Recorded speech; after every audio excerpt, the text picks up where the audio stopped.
भगवान श्री कृष्ण का विवाह रुक्मिणी जी से हुआ। लोग पूछते हैं किशोरी जी से क्यों नहीं हुआ। ऐसा नहीं है। कई बार एक्टर जो होता है ना, एक्टर को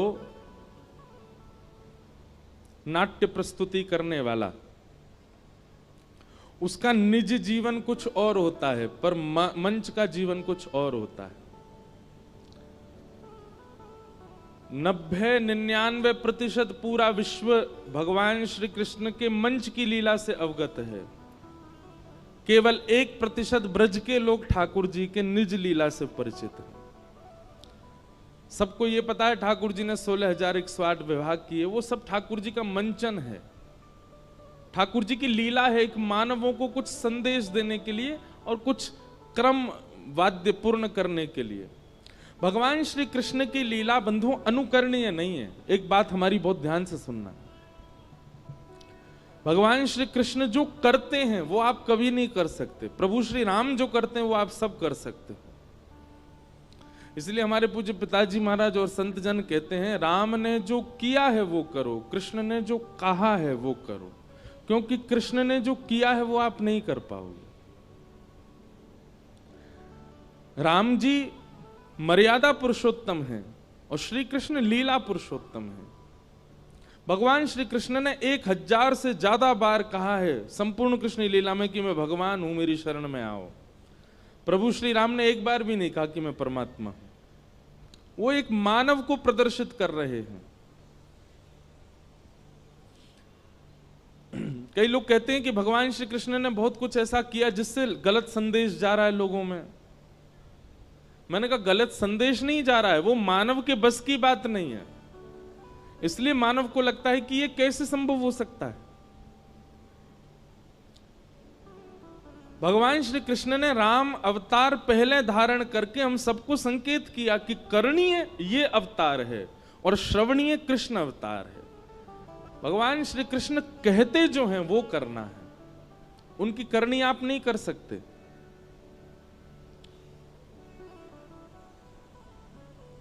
तो निज ठाकुर जी का जो लीला स्वरूप है वो हमें पता है कि ठाकुर जी की कैसी लीला है, पर अधिकतर लोगों को ऐसा लगता है कि ठाकुर जी का विवाह, वो लगता क्या लिखा ही है, वो ठाकुर जी का मंचन स्वरूप है। रुक्मिणी आदि जितने भी भगवान के विवाह हुए ये इनके एक तत्व हैं, उन तत्वों से ठाकुर जी ने विवाह किया। वो तत्व ठाकुर जी ने निर्माण किए। पृथ्वी, जल, अग्नि, वायु, आकाश, इन पांचों को क्या कहते हैं? पंच तत्व, जिनसे हमारा शरीर बनता है। हमारे शरीर के बाहर पंच तत्व हैं, भीतर 4 तत्व हैं। भीतर कौन कौन से तत्व हैं? मन, बुद्धि, चित्त और अहंकार। इसको कहते हैं अंतःकरण चतुष्टय। और बाहर के जो हैं वो पंचभूत। दोनों को मिलाएं कितने हुए? 9 तत्व। 10वां तत्व हमारी आत्मा है। ऐसे 24 तत्वों का वर्णन किया गया है भागवत में। 25 तत्वों का। 25 तत्वज्ञ यत्र तत्राश्रमे वसंजटी मुंडी सिखी वापी मुच्यते नात्र संशय। बहुत गंभीर प्रसंग है, उसमें नहीं जाएंगे ज्यादा। पर मूल 4 तत्व भीतर के, 5 तत्व बाहर के। बहुत ध्यान से सुनो सब लोग, इधर देखो।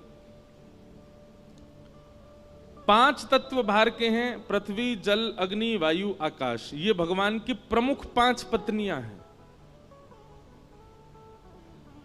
और भीतर के जो 4 तत्व हैं उनमें से एक तत्व स्वयं भगवान है, हमारी आत्मा। तो मन, बुद्धि, चित्त, चित्त को कहते हैं आत्मा। और अहंकार, यहां पर अहंकार का मतलब अभिमान नहीं है, अहंकार का मतलब सेल्फ कॉन्शियसनेस है। अहंकार का मतलब देहाभिमान है। भूख लगने पर भोजन करना, इसको देहाभिमान कहते हैं। प्यास लगने पर पानी पीना, गर्मी लगने पर एसी चलाना, यह भी एक सूक्ष्म अभिमान है देह का। उस अभिमान की बात है। तो मन, बुद्धि, चित्त और अहंकार, उसमें से चित्त भगवान है तो बचे 3। तो भीतर के 3, बाहर के 5, ये 8 भगवान की मुख्य पटरानियां हैं। भगवान ने तत्वों से ब्याह किया, जिन तत्वों को स्वयं भगवान ने ही बनाया है। किसी स्त्री विशेष से ब्याह नहीं हुआ ठाकुर जी का, सबका तत्व है। रुक्मणी जी अग्नि तत्व हैं, सत्यभामा जाम्बती आकाश तत्व हैं, सत्यभामा पृथ्वी तत्व है। इसीलिए कथा आती है कि भौमासुर नाम का राक्षस जिसको भगवान ने मारा वो भूमि का बेटा है, पृथ्वी का बेटा। तो जब उसका जन्म हुआ भौमासुर का, तो ज्योतिषियों ने बताया कि इसको तो भगवान मारेंगे, भूमि भगवान की पत्नी है। तो भूमि ने भगवान से प्रार्थना की कि आप मेरे पुत्र को कभी मत मारना। भगवान बोले जब तक तुम नहीं कहोगे तब तक नहीं मारेंगे। वही भूमि तत्व भगवान की पत्नी सत्यभामा बन करके आई। तो जब भगवान भौमासुर से युद्ध करने गए, उसको मारा नहीं, उससे लड़ रहे थे लेकिन मार नहीं रहे थे। तब रथ में बैठी हुई सत्यभामा ने चिल्ला करके कहा, नाथ इसको मारते क्यों नहीं हो? तब भगवान ने उसको मारा। बोले हम आपसे सुनना चाह रहे थे। तो भूमि तत्व कौन है? सत्यभामा। जल तत्व कौन है? यमुना जी, कालिंदी। इस प्रकार अष्टपत्रानियां भगवान की अष्ट तत्व हैं, जिनको भगवान ने ही बनाया। केवल लीला के लिए भगवान ने उनको स्त्री रूप बना करके ब्याह किया। इस प्रकार भगवान के मुख्य अष्ट ब्याह हुए। इनमें से एक ब्याह भगवान का उज्जैन में हुआ, और उज्जैन में जिनसे ब्याह हुआ उनका नाम था मित्रविंदा। मित्रविंदा के साथ ठाकुर जी का ब्याह हुआ। इस प्रकार अष्ट ब्याहों का क्रम बताया। भौमासुर नाम का दैत्य था, उसके यहाँ 16,100 राजकुमारियां बंधी थीं। भगवान ने उनको जाकर के मुक्त किया। सबको कहा कि अपने घर जाओ, पर 16,100 राजकुमारियों ने भगवान से कहा, भूयात पतिर में मय्यम, आप ही हमें अपनी पत्नी मान लीजिए। तब भगवान ने उन 16,100 राजकुमारियों से भी ब्याह किया। विश्व के जगतपति हैं ठाकुर जी। लोग कहते हैं भगवान ने इतने की, हम 2-4 कर लें, एक घर में कर लें, एक बाहर कर लें। ठीक है, शर्त है, लेकिन जिस प्रकार भगवान सबके साथ एक समय पर एक ही साथ 16,108 रानियों के साथ भगवान अलग अलग रूप धारण करके रहते हैं, आप भी रहो। एक पत्नी इंदौर में रहे, एक भोपाल में रहे, आप भी दोनों जगह एक ही समय पर रहो तो कर लो ब्याह। भगवान श्री कृष्ण ने जो किया है वो नहीं कर पाओगे। इसलिए भगवान श्री कृष्ण जो उपदेश करते हैं वो श्रवण करो। भगवान के इतने ब्याह हो गए, 16,108 ब्याह हुए। तत्पश्चात भगवान की दिनचर्या, ग्रहचर्या, इन सब की कथा बताई गई। एक नृण नाम का राजा था। वो नृण राजा रोज दान करता था। एक बार उससे एक भूल हो गई कि एक ब्राह्मण को उसने 10 गैया दान करी। उनमें से एक गैया भाग करके आई और राजा की गौशाला में फिर से आकर के खड़ी हो गई। अगले दिन राजा ने 10 गैया फिर दान करी, तो जो गैया का पहले दान कर चुका था उसी का दोबारा दान कर दिया। दूसरा ब्राह्मण 10 गैया लेके जा रहा था। पहला ब्राह्मण 9 में से एक गैया को ढूंढ रहा था, और ढूंढता ढूंढता उसने दूसरे ब्राह्मण के यहाँ गैया को देखा। दोनों ब्राह्मणों में विवाद हो गया। राजा निष्कर्ष नहीं निकाल पाया, इसलिए ब्राह्मणों के कोप से राजा को गिरगिट बनना पड़ा, कृकलाश्य। भगवान ने कृपा करके उसको फिर मुक्त किया। दान बहुत सोच समझ के होना चाहिए बंधु। हमारे शास्त्रों में कहा जाता है, कुपात्र दानाच भवे दरिद्रम, दरिद्र भावेन करोति पापम, पाप प्रभावा नरकम प्रयाते, पुनर्दरिद्री पुनरेव पापी। दान बहुत सोच समझ के किया कीजिए। हर किसी को दान नहीं करना चाहिए। और आजकल तो बहुत भयावह माहौल हो गया है। दान के नाम पर कुछ भी हो रहा है। थोड़े विवेकी बनिए, कहां दान करना चाहिए इसका विचार किया कीजिए। सबसे उच्चतम दान कौन सा है पता है आपको? बताओ सबसे श्रेष्ठ दान क्या है? ज्ञान का दान। किसी को ज्ञान देना। ज्ञान देना मतलब ऐसा नहीं कि वो, कई लोग तो मजाक में बोलते हैं ये तो ज्ञान ही बांटता रहता है, ऐसे नहीं। ज्ञान का दान मतलब किसी भटके हुए को कुछ समझा करके उसके भटकाव को रोकना, ये बहुत बड़ा दान माना जाता है। आपने उसको ज्ञान दिया, आपने उसको बचाया, आपने उसको कुछ समझाया। और ये बात हम नहीं कह रहे हैं, गोपियां कहती हैं गोपी गीत में, तब कथामृतम तप्त जीवनम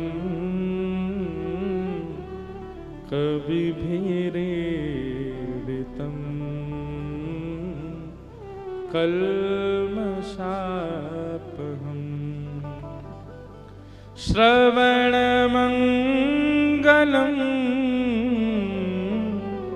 श्रीमदाततम भुवि गृह्णन्ति ते भूरिदा जनाः। गोपियां कहती हैं इस संसार में सबसे बड़ा दानी यदि कोई है तो देखो, हम अपनी प्रशंसा नहीं कर रहे हैं, पर आपको जानकर के आश्चर्य होगा कि संपूर्ण श्रीमद् भागवत में वक्ताओं की प्रशंसा केवल एक ही बार की गई है, और वो भी ब्रज की गोपियों ने की है। वक्ताओं की प्रशंसा नहीं है, सब जगह श्रोताओं की महिमा, श्रोताओं की प्रशंसा, श्रोताओं का यश। वक्ताओं की केवल एक जगह प्रशंसा है, और वो है गोपी गीत में। और इतना ही नहीं, गोपी गीत में गोपियां प्रशंसा करती हैं और फिर अगला गीत गाया भ्रमर गीत, उसमें फिर गालियां भी देती हैं वक्ताओं को। गोपियां कहती हैं त्रिलोकीनाथ को शब्द की पुड़िया में बांध करके सबको दान कर देते हैं ये वक्ता, सबसे बड़े दानी है। ब्रह्मांड नायक को शब्दों में बांध करके सबको दे देते हैं। बिना वैकुंठ के, बिना वृंदावन के, बिना अयोध्या के, बिना सरयू तट के, बिना यमुना तट के श्री कृष्ण का साक्षात्कार करा देते हैं वक्ता, सबसे बड़े दानी गोपियां कहती। सबसे बड़ा दान क्या है? आप कथा सुनते हैं, कथा सुनने के बाद जब जाएं तो जो कथा में नहीं आए उनको जाकर के सुना दो कि आज हम क्या सुन के आए या हमने क्या प्राप्त किया। लेकिन एक बात याद रखिएगा, शास्त्रों में 10 नामापराध बताए गए, अपराध जो भक्तों को नहीं करने चाहिए। उनमें से एक अपराध पता है क्या है? जो व्यक्ति ठाकुर जी के यश को नहीं समझ पाता उसके सामने यश सुनाना। जो ठाकुर जी पे भरोसा नहीं करता, ठाकुर जी का मजाक उड़ाता रहता है या आध्यात्मिकता की खिल्लियां सी उड़ाता रहता है, उसके सामने जाकर के कथा की प्रशंसा करना, अपने गुरु की प्रशंसा करना, भगवत तत्व की वार्ता करना और फिर उसके द्वारा उपहास होना, ये एक अपराध है। इसलिए पहले योग्यता पहचान लीजिए, सामने वाला योग्य हो तो ही सुनाओ।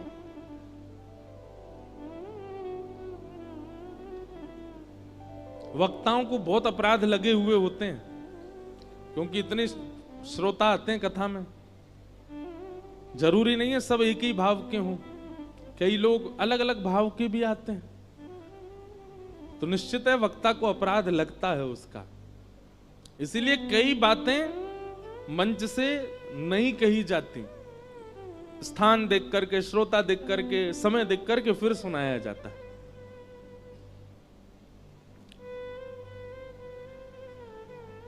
तो दान ज्ञान का अच्छा, पर दीजिए उसी को जो उसको पचा सके, जो उसको संभाल सके, जो उसको रख सके। बीज को कहीं भी नहीं बोया जाता, सत्पात्र में ही बोया जाता है। जहां बीज अंकुरित हो सके वहीं डालते हैं हम। हर बीज का एक नियम होता है ना। अब मुझे तो इतनी नहीं आती प्लांटिंग करना, फार्मिंग करना, पर आप सब में से कोई जानकार हो, हर बीज का एक स्वरूप होता है कि वो इतनी मिट्टी में ही जाएगा तो फलेगा, इतनी धूप ही आनी चाहिए, इतना जल पड़ना चाहिए। तो ऐसे ही पात्र देख करके बताना चाहिए भगवत भावों को। ये बात आपके लिए, हमारे लिए नहीं। हम तो खुले मंच से कुछ भी कहें, ये तो कथा पंडाल है, अपराध तो लगता है, लेकिन फिर भी यह नियम है कि यहां तो सब सुनाना ही है। पर आप लोग जब एकांतिक किसी से मिलते हैं या अपने परिवार के लोगों के बीच में बैठते हैं, जो व्यक्ति ऐसा दिखता हो कि ये इस भाव को अच्छी तरह स्वीकार नहीं करेगा, मत सुनाइए, नहीं तो अपराध लगेगा। और जहां लगता है कि नहीं ये अधिकारी है इस भाव का, उसको तुरंत बताइए। सबसे बड़ा दान है।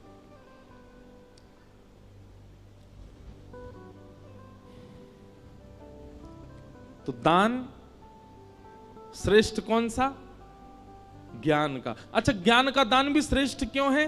क्योंकि दान वह श्रेष्ठ माना जाता है जो किसी को दिया गया, तो जिसको दिया गया है उससे कभी खत्म ना हो, सदा उसके पास रहे और बढ़ता रहे, वो दान श्रेष्ठ माना जाता है। धन का, अन्न का, वस्त्र का, आदि आदि वस्तुओं का ये दान बढ़ता नहीं है, घटता है। कन्यादान भी विशिष्ट दान माना जाता है। क्यों? क्योंकि वह कन्या जाकर के एक परिवार का वर्धन ही करने वाली है।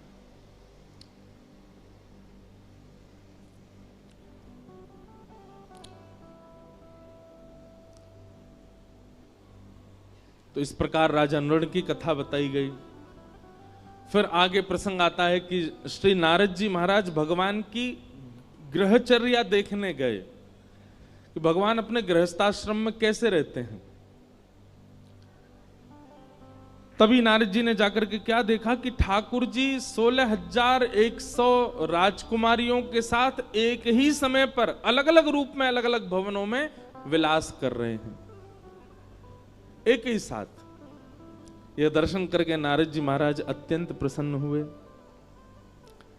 तत्पश्चात भगवान की नित्यचर्या बताई गई। ठाकुर जी की दिनचर्या कैसी है?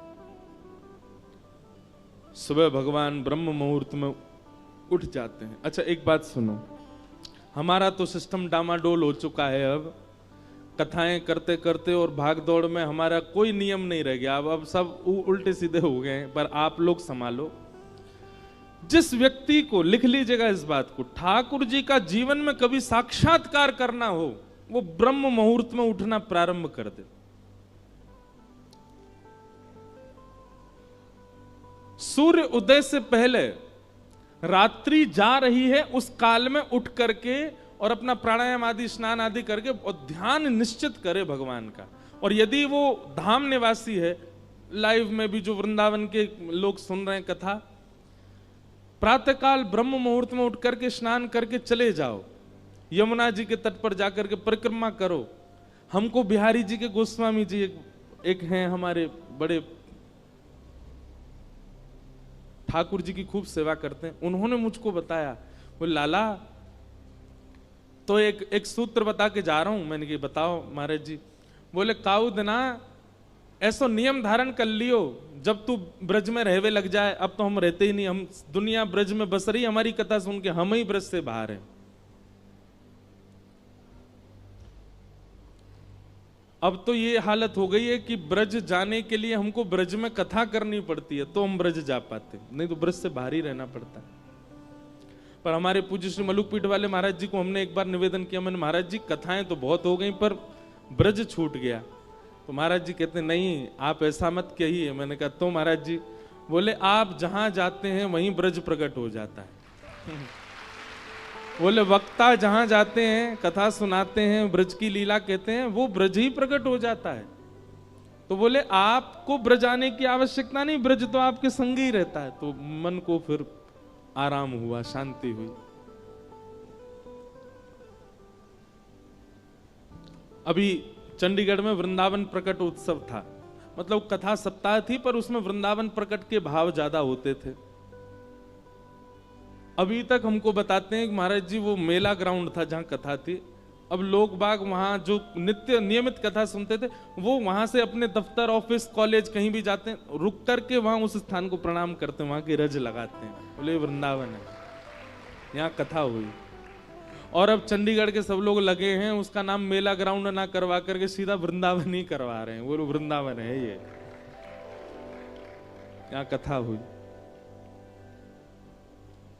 वृंदावन जाइएगा तो एक नियम, वैसे तो 3 नियम हमने एक पद ही बना करके गाया है।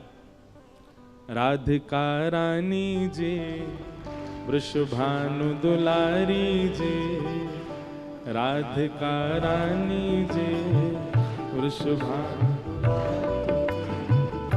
राधिका रानी जी, वृषभानु दुलारी जी, राधिका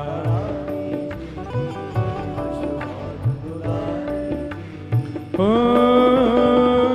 सुन लो अरज हमारी हमारी, रहूं ब्रज रज को उपास उपास, ब्रज रज को उपास, रहूं ब्रज रज को उपास उपास, ब्रज रज को भाव से।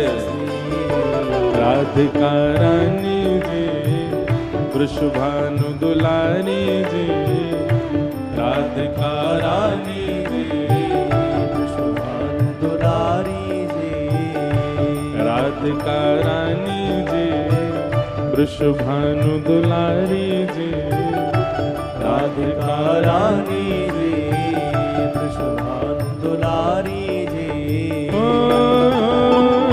सुन लो अरज हमारी हमारी, रहूं ब्रज रज को उपास उपास, ब्रज रज को उपास, रहूं ब्रज रज को उपास, ब्रज रज को।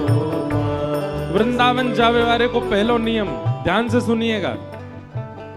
मंगला उठ यमुना जी जाऊं, मंगला उठ यमुना जी, मंगला उठ यमुना जी जाऊं, मंगला उठ यमुना जी। फिर प्यारे राधा वल्लभ के दर्शन पाए, राधा रमण के दर्शन पाए, प्यारे राधा वल्लभ के दर्शन पाऊं, प्यारे राधा रमण के दर्शन पाऊं। वृंदावन जाइएगा, चाहे जितने लेट सोए हैं रात को, ब्रह्म मुहूर्त में उठ जाओ। मंगला के समय सोना नहीं है वृंदावन में। यमुना जी जाइए, यमुना जी को प्रणाम करो और सीधे राधा वल्लभ जी की मंगला आरती करिए।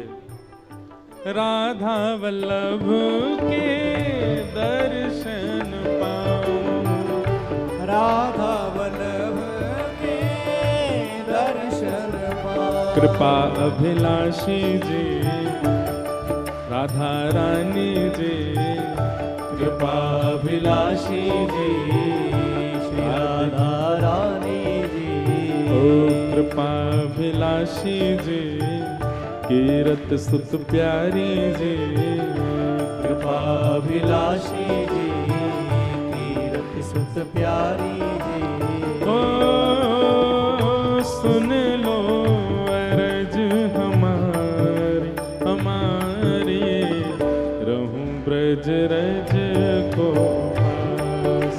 उपास, रहूं ब्रज रज को उपास, रहूं ब्रज रज को उपास, रहूं ब्रज। बोलो वृषभानु दुलारी की।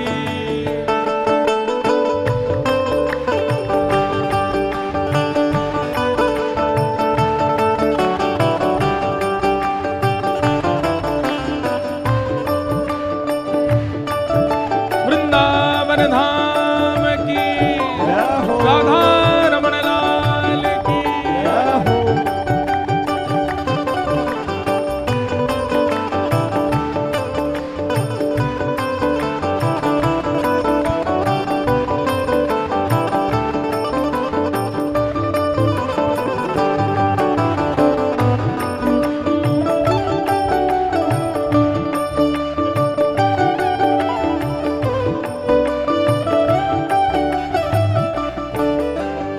तो पहलो नियम कहा है, मंगला में उठ करके यमुना जी के दर्शन करने। और दूसरा नियम कहा है, होटल पे नहीं खाना, रेस्टोरेंट में नहीं खाना, दुकानों पे नहीं खाना है। तो ब्रजवासिन के मधुकर पाऊं, ब्रजवासिन के मधुकर पाऊं, हे ब्रजवासिन के मधुकर पाऊं, ब्रजवासिन के मधुकर पाऊं। प्यारे राधा रमण संग नैन मिलाऊं, प्यारे राधा रमण संग नैन मिलाऊं। ये उपाय कृपा करके एक बार करिएगा। बहुत बालक करते हैं, हम हर कथा में कहते हैं, सब जाके वृंदावन में ये करते हैं, पर एक भूल करते हैं। क्या? हमारे घर से ही मधुकरी मांगते हैं। हमारी मैया बड़ी परेशान, रोज के 200-300 बालक आते हैं, बोलो मधुकरी दो। इसमें एक नियम और सुनो, मधुकरी उस ब्रजवासी के यहां से पानी है जो आपका परिचय का नहीं है। परिचित के यहां मांगने में क्या है, वो तो थाली में लगा के दे देगा आपको। अपरिचित के यहां जाओ, डोरबेल बजाओ, गेट खटखटा दो, भीतर से ब्रजवासी निकल के आए, कहा है भैया कहां से आए हो? भोपाल से आए हैं। क्या बात है? आपके घर में जो कुछ भी बना हो थोड़ा सा हमको दे दीजिए, मधुकरी दीजिए। आप कहोगे ये कैसे संभव है, हमारी कोई इमेज नहीं है, हम किसी के घर जाके मांगेंगे? अरे भैया, ये वृंदावन है, ये भोपाल नहीं है, ये इंदौर नहीं है, ये मध्य प्रदेश नहीं है, ये वृंदावन है जहां ठाकुर जी स्वयं चोरी करके पाते हैं। हम तो मांग के पा रहे हैं। ठाकुर जी तो खिड़की से घुस घुस के चोरी करके खा जाए ब्रजवासिन के। और एक बात सुनिए, हिमालय की तपस्या का फल, हरिद्वार के यज्ञ का फल, प्रयागराज के स्नान का फल हमारे वृंदावन के ब्रजवासी के मधुकरी के समान है। आप मधुकरी पाओ, और मधुकरी पाने के बाद ब्रजरज लगा के यमुना तट पर जाके नेत्र बंद करके बैठना। आपको एक क्षण के लिए श्यामा श्याम दिखेंगे, निश्चित दिखेंगे। ब्रजवासिन के मधुकर पाऊं, ब्रजवासिन के मधुकर पाऊं, हे ब्रजवासिन के मधुकर पाऊं, ब्रजवासिन के मधुकर पाऊं। प्यारे राधा रमण संग नैन लगाऊं, प्यारे राधा रमण संग नैन मिलाऊं, ओ प्यारे राधा रमण संग नैन लगाऊं, प्यारे राधा रमण संग नैन मिलाऊं। महलन वारी जी, वृषभानु दुलारी जी, महलन वारी जी, वृषभानु दुलारी जी, ऊंचे महलन वारी जी, बरसाने वारी जी, ऊंचे महलन वारी जी, बरसाने वारी। हे श्यामा जी, ओ सुन लो अरज हमारी, हमारी रहूं ब्रज रज को उपास, उपासी रहूं ब्रज रज को उपास, उपासी रहूं ब्रज रज को उपास, उपासी। करताल बजा के गाओ, जय हो। हे राधिका रानी जी, वृषभानु दुलारी जी, राधिका रानी जी, वृषभानु दुलारी जी, ओ सुन लो अरज हमारी, हमारी रहूं ब्रज रज को उपास, उपासी रहूं ब्रज रज को उपासी, रहूं ब्रज रज को पासे ब्रज रज बोल वृंदावन बिहारी लाल की।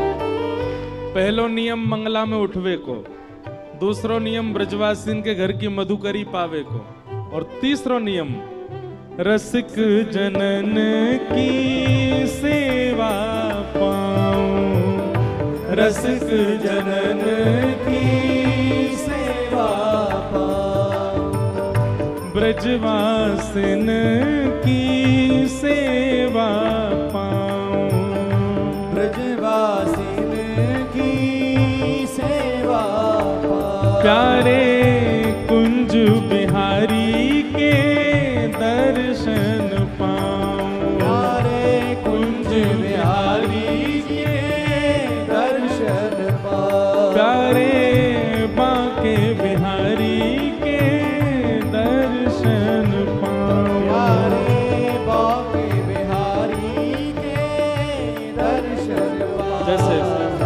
हमारे ब्रज में ना बहुत संत रहते हैं, वो किसी से कभी कोई याचना नहीं करते, कुछ मांगते नहीं। गर्मियों के समय में जाओ तो ऐसी सामग्रियां उनके लिए लेके जाओ जो उनके भजन में सहायक बने।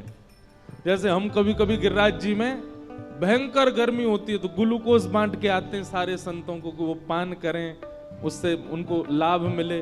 हमारे ब्रज में गिरिराज जी में ऐसे संत हैं, 3-3 परिक्रमा गिरिराज जी की रोज लगाते हैं। 21 किलोमीटर की एक परिक्रमा, 3 परिक्रमा लगाते हैं। उनको कभी मोजा दिया है, कोई वस्त्र दिया है, कोई सामग्री दिया, और कुछ नहीं तो उनके पास बैठ करके थोड़ी देर चरण सेवा कर आए, उनके वचनामृत सुने आए, बैठ करके बस उनके थोड़ी देर भाव श्रवण कर लिए। यही रसिक जनों की सेवा है, ब्रजवासियों की सेवा है।